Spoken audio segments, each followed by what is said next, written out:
कहते हैं कि दुनिया में मन सबसे ज्यादा शक्तिशाली चीज होती है। अगर किसी चीज को तुम पूरे मन से चाह लो तो तुम उसे हासिल कर सकते हो। ये मैं नहीं कहता, ये सभी महापुरुषों का कहना है। लेकिन अगर ये सत्य है, ये सच है, तो जो हम अपने मन से चाहते हैं वो हमें हासिल क्यों नहीं होता है? भाई, कोई भी इंसान अपने मन में दुख तो नहीं चाहेगा, लेकिन वो रहता तो दुखी है। हर इंसान अपने मन से तो कामयाब होना चाहता है, खूब पैसा कमाना चाहता है, लेकिन फिर भी वो कामयाब नहीं होता। भला ऐसा दुनिया में कौन इंसान होगा जो अपने मन में ये चाहेगा कि मैं नाकामयाब रहूं या मैं पैसा ना कमाऊं? सोचने की बात है। तो इसमें दो चीजें निकल के सामने आती हैं। या तो वो महापुरुष गलत थे जिन्होंने ये बात बोली कि मन से चाही हुई चीज हासिल हो जाती है, या फिर हम गलत हैं। आज की कहानी जो मैं आपको सुनाने वाला हूं, उसमें आपको एक ऐसा मंत्र मिलेगा। उसे समझने के बाद आपको एक ऐसा मंत्र पता चलेगा जिससे आप ये समझ पाएंगे कि अपने मन से कोई भी चीज कैसे करवाई जाती है, मन में किसी भी बात का बीज कैसे बोया जाता है। ये इस कहानी से आपको अच्छी तरह से समझ में आ जाएगा। और इससे आप ये भी समझ पाएंगे कि आकर्षण का नियम, लॉ ऑफ अट्रैक्शन कैसे काम करता है। कहानी छोटी सी है लेकिन बहुत ही गहरी है। इससे पहले कि आप इस कहानी में खो जाएं, इस चैनल को सब्सक्राइब जरूर कर लें। तो चलिए ये कहानी शुरू करते हैं। एक बार की बात है, एक आदमी के जीवन में सिर्फ दुख ही दुख थे। वो जो भी काम करता, उस बेचारे का वो काम पूरा ही नहीं होता। घर में आता तो घर में कलेश बना रहता, किसी से कोई मदद मांगता तो कोई उसकी मदद नहीं करता। ऐसा लगता था कि चारों ओर से दुखों का पहाड़ उसी पर टूट पड़ा है।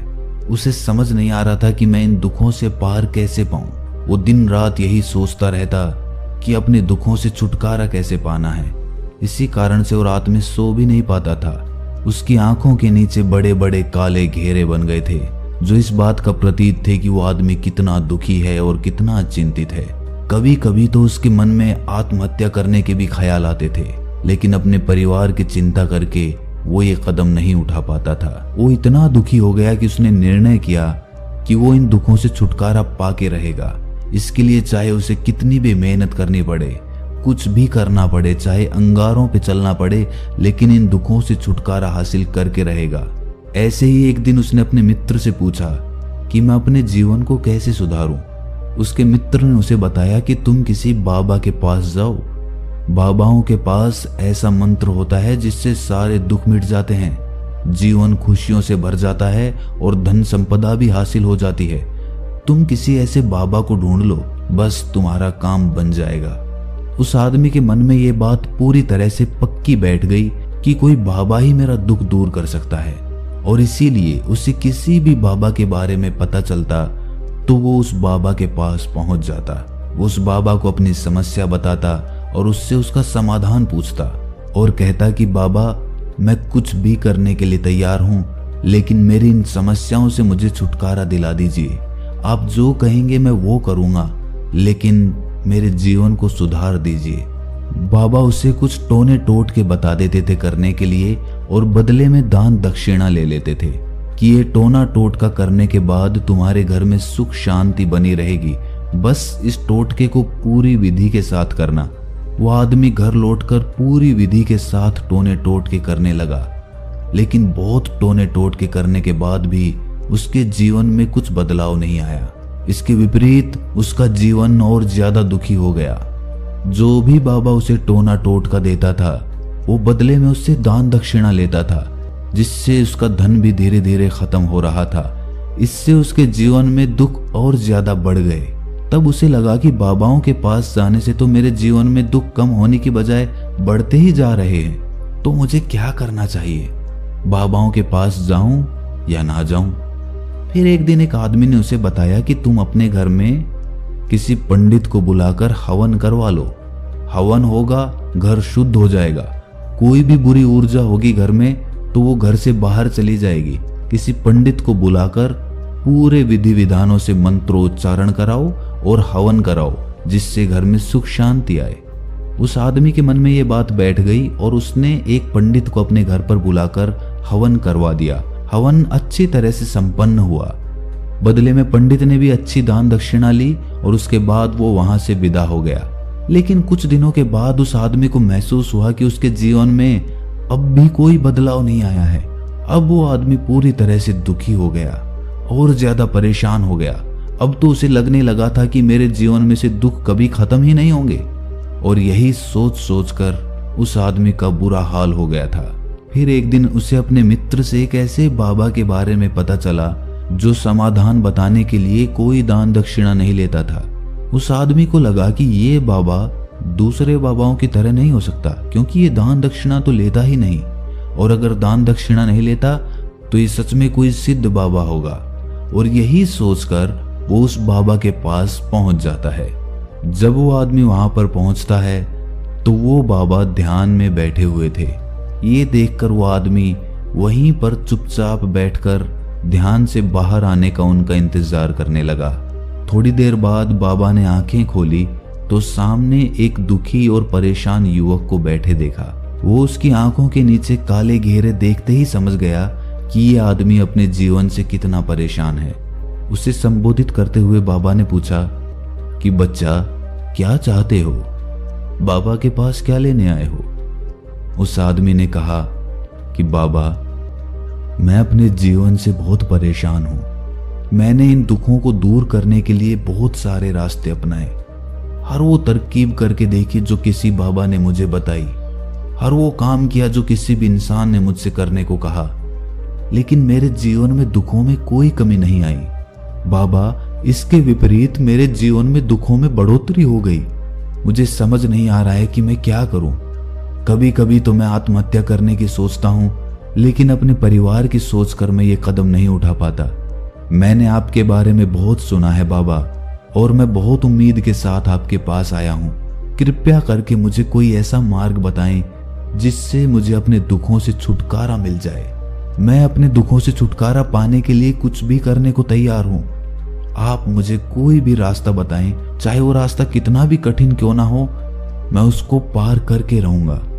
बाबा ने महसूस किया कि आदमी तो सच में बहुत परेशान है। बाबा ने उसकी बात सुनकर कहा कि बच्चा, दुखों को दूर करने के लिए मंत्र ऐसे ही नहीं मिलते। मंत्र पाने के लिए कुछ करना पड़ता है। तुम कुछ कर सकते हो? ये सुनकर पहले तो उस आदमी ने सोचा कि ये बाबा भी मुझसे दान दक्षिणा ही मांगेंगे, लेकिन और कोई रास्ता ना पाकर उस आदमी ने कहा कि बाबा, आपको जितनी भी दान दक्षिणा चाहिए मैं देने के लिए तैयार हूं, लेकिन आपका मंत्र सच्चा होना चाहिए, वो पूरा होना चाहिए, उसका फल मुझे मिलना चाहिए। उसके बाद मैं आपको जो भी दान दक्षिणा लेना चाहते हो वो दे दूंगा। बाबा ने कहा कि दान दक्षिणा तो बहुत छोटी सी चीज है, मुझे वो नहीं चाहिए। इस पर वो आदमी सोच विचार करके बोला, तो बाबा, मैं अंगारों पे भी चलने के लिए तैयार हूं, आप मुझे बस आज्ञा दीजिए। बाबा ने कहा कि अंगारों पे चलने वाली छोटी चीज मैं तुमसे नहीं कराने वाला। मैं जो तुमसे कराने वाला हूं वो बहुत कठिन मंत्र है, उसे पूरा कर पाओगे? बाबा ने कहा कि बाबा, आप मुझे बताइए तो सही, मुझे करना क्या होगा, मैं कुछ भी करने को तैयार हूं। इस पर बाबा ने उसे कहा कि यहां से जब तुम अपने घर जाओ तो रास्ते में अपने मन में ये दोहराते जाना कि मैं सुखी हूं, मैं सुखी हूं, मैं सुखी हूं। बार बार अपने मन में यही दोहराना, और याद रहे जुबान पर ये नहीं आना चाहिए, ये सिर्फ मन में दोहराना है। ये सुनकर वो आदमी बोला, बाबा, बस इतनी सी बात, ये तो मैं चुटकी बजा के कर लूंगा, लेकिन इससे होगा क्या? बाबा बोले कि इस मंत्र को करके देखो, वैसे भी तुमने इतने बाबाओं के मंत्र किए हैं, तो इस मंत्र को भी करके देख लो। उस आदमी ने सोचा कि बाबा कुछ दान दक्षिणा तो ले नहीं रहे, और छोटा सा मंत्र है, इसे तो मैं कर ही लूंगा। वो बोला, ठीक है बाबा, मैं ये मंत्र जरूर करूंगा। वो आदमी ये कहकर वहां से उठकर चलने लगा, लेकिन जैसे ही वो चलने लगा, पीछे से बाबा ने बोला कि बच्चा, एक बात याद रखना, जब तुम ये मंत्र अपने मन में दोहराओ तो तुम्हारे मन में बंदर के विचार नहीं आने चाहिए, बंदर का ख्याल भी नहीं आना चाहिए, तो ही ये मंत्र सिद्ध होगा। वो आदमी बोला, मुझे तो आज तक बंदर का कोई विचार नहीं आया, तो अब क्यों आएगा? आप चिंता मत करिए बाबा, मैं बस मन में यही दोहराऊंगा कि मैं सुखी हूं, मैं सुखी हूं। इसके अलावा बंदर का कोई विचार मेरे मन में नहीं आएगा। ये कहकर वो आदमी वहां से चल दिया। वो अपने मन में मैं सुखी हूं, मैं सुखी हूं ये दोहराता हुआ थोड़ी दूर ही चला था कि उसके मन में अचानक बंदर का ख्याल आ गया। बंदर का ख्याल एक बार आया और चला भी गया, लेकिन उस आदमी ने सोचा कि आज तक तो मुझे बंदर का कोई विचार नहीं आया, ये आज बंदर का विचार क्यों आ गया। और ऐसे करके उसने उस बंदर के विचार को पकड़ लिया। वो ये भूल गया कि मुझे क्या मंत्र दोहराना है और वो बंदर के बारे में सोचने लगा। जब थोड़ी देर बाद उसे फिर से होश आया तो वो फिर से अपना वही मंत्र दोहराने लगा जो बाबा ने उसे बताया था, मैं सुखी हूं, मैं सुखी हूं। लेकिन अचानक से उसे सामने एक बंदर दिखाई दिया और ये देखकर उसके मन में फिर से बंदर का विचार उठ गया और वो अपने अंदर से इस विचार को बाहर फेंकना चाहता था। वो चाहता था कि मेरे अंदर किसी भी तरह बंदर का विचार ना आए, लेकिन उसे तो सामने बंदर ही दिखाई दे गया। ऐसे ही जद्दोजहद करते करते वो घर पे पहुंचा और घर पे पहुंचने के बाद अपनी पत्नी को कहा कि हे बंदरिया, मुझे खाने में बंदर परोस दो। और जब उसे एहसास हुआ कि उसने क्या बोल दिया तो वो अपने बाल नोचने लगा। वो दीवारों में सर मारने लगा कि आज तक मुझे बंदर का कोई विचार नहीं आया और आज मुझे ये क्या हो गया है कि मुझे हर जगह बंदर ही बंदर नजर आ रहे हैं, ये कैसी माया है। यही सोच सोच कर वो आदमी रात भर सो नहीं पाया। रात भर करवटें बदलता रहा और सुबह उठकर सीधे उसी बाबा के पास पहुंच गया और उसके चरणों में गिरकर कहा कि बाबा, पता नहीं क्या चमत्कार हो रहा है, आज तक मुझे बंदर का कोई विचार नहीं आया, लेकिन कल से जब से आपने मुझसे कहा कि बंदर का विचार नहीं आना चाहिए, तब से मुझे हर जगह बंदर ही बंदर नजर आ रहे हैं। उस आदमी ने कहा कि बाबा, मुझे तो आपके पीछे पेड़ पर बैठा हुआ बंदर भी केले खाता हुआ दिखाई दे रहा है, ये हो क्या रहा है बाबा। ये सुनकर बाबा हंसने लगे। बच्चा, मन का जाल एक ऐसा जाल है जिसे समझ पाना इतना आसान नहीं है। बंदर तो तुम्हारे रास्ते में पहले भी आते थे। जब तुम मेरे पास आए थे तो इन्हीं पेड़ों पे ये बंदर घूम रहे थे, लेकिन तब तुम्हारे ध्यान में ये बंदर नहीं था, तब तुम्हारे ध्यान में सिर्फ अपने दुख थे। इसके बाद बाबा ने उसे बताया कि बच्चा, हम जिस चीज से भी दूर भागना चाहते हैं वही चीज हमारे मन में बहुत गहरे में प्रविष्ट हो जाती है, वो हमारे अंतर मन में समा जाती है।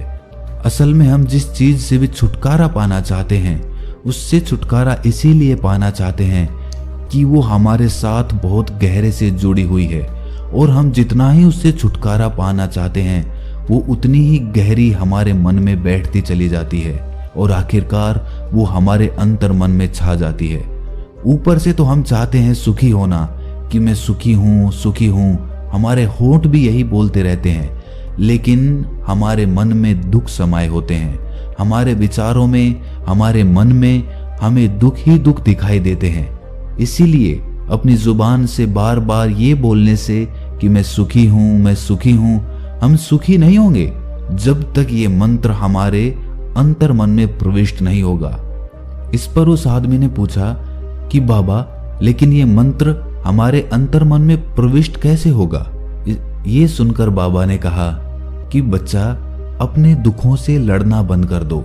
जब तक तुम अपने दुखों को दूर करने की सोचते रहोगे तब तक वो दुख तुमसे चिपके रहेंगे, तब तक वो दुख तुम्हारे अंतर मन पर अपना राज जमाए बैठे रहेंगे। और जिस दिन तुम उन दुखों के बारे में सोचना ही छोड़ दोगे, उन दुखों से छुटकारा ही नहीं पाना चाहोगे, उसी दिन से तुम्हारी जिंदगी से दुख गायब हो जाएंगे।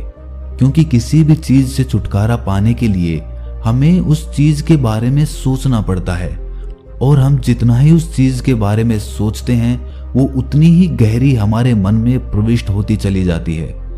हम अधिकतर समय दुखों के बारे में ही सोचते हैं। हम यही सोचते हैं कि हमारे जीवन में दुख है और हमें इससे छुटकारा पाना है। इसी वजह से बार बार सोचने से वो दुख हमारे अंतर मन में प्रविष्ट हो जाते हैं और हमें एहसास भी नहीं होता। इसीलिए अगर तुम दुखों से छुटकारा पाना चाहते हो तो दुखों से छुटकारा पाने के बारे में सोचना छोड़ दो, तुम्हें दुखों से छुटकारा मिल जाएगा। अक्सर आदमी धूम्रपान छोड़ना चाहता है, शराब छोड़ना चाहता है, सुबह अपने आप से ये वादा करता है कि मैं कोई भी गलत काम नहीं करूंगा, लेकिन शाम को जब लौटता है तो नशे में चूर होकर लौटता है। ऐसा क्यों होता है कि जो हम सोच रहे हैं वो पूरा कर ही नहीं पा रहे हैं? असल में हम उस चीज को बहुत ज्यादा तवज्जो दे रहे हैं, उस चीज को बहुत ज्यादा अहमियत दे रहे हैं। जब भी हम उस चीज को छोड़ने के बारे में सोचते हैं तो हम उसकी इम्पोर्टेंस यानी कि विशेषता और ज्यादा बढ़ा देते हैं। हमारा मन उस चीज के बारे में जितना ज्यादा सोचेगा, शराब या धूम्रपान छोड़ने के बारे में जितना ज्यादा सोचेगा, हमारा मन उतना ही उस चीज के पीछे ज्यादा भागेगा। हमें उस चीज से लड़ना नहीं है, बल्कि बिना सोचे गुजर जाना है। और अगर इस मंत्र को हम समझ लेते हैं तो हम अपने जीवन में जो भी पाना चाहते हैं उसे अपने अंतर्मन में डाल सकते हैं। और एक बार वो लक्ष्य हमारे अंतर्मन में बैठ जाता है तो फिर सफलता पाने में कोई समस्या नहीं आती, कोई दिक्कत नहीं आती। तो दोस्तों, कैसी लगी आपको ये कहानी कमेंट सेक्शन में जरूर बताएं, और अच्छी लगी तो इस चैनल को सब्सक्राइब करना ना भूलें। तो मिलते हैं अगली कहानी में, तब तक के लिए अपना ख्याल रखें।